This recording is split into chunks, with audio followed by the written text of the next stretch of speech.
Mega city હોય કે પછી ગામડું હોય, જ્યારે વરસાદ મહેરની જગ્યાએ કહેર બની વરસે ત્યારે આર્થિક આપત્તિઓનું આગમન પણ થઈ જતું હોય છે અને જેના કારણે ઘણીવાર કારને નુકસાન થતું હોય છે.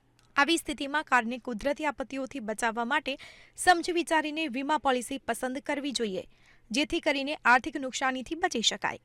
કારણ કે કુદરતી આફતો ક્યારે પણ આવી શકે છે અને મોટાભાગની કંપનીઓ કુદરતી આફતને કવર કરતા વીમા નથી ફાળવતી. આથી જ્યારે પણ કાર માટે વીમો પોલિસી પસંદ કરીએ ત્યારે ખૂબ જ ધ્યાનપૂર્વક આ પસંદગી કરવી જોઈએ.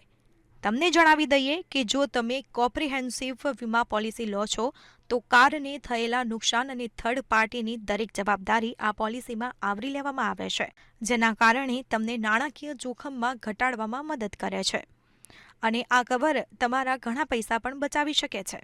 મોટર વાહન અધિનિયમ 1988 મુજબ પૂર, વરસાદ, તોફાન અથવા અન્ય કોઈ પણ કુદરતી આપત્તિથી તથા નુકસાન અને ઓન ડેમેજ કવર મળે છે.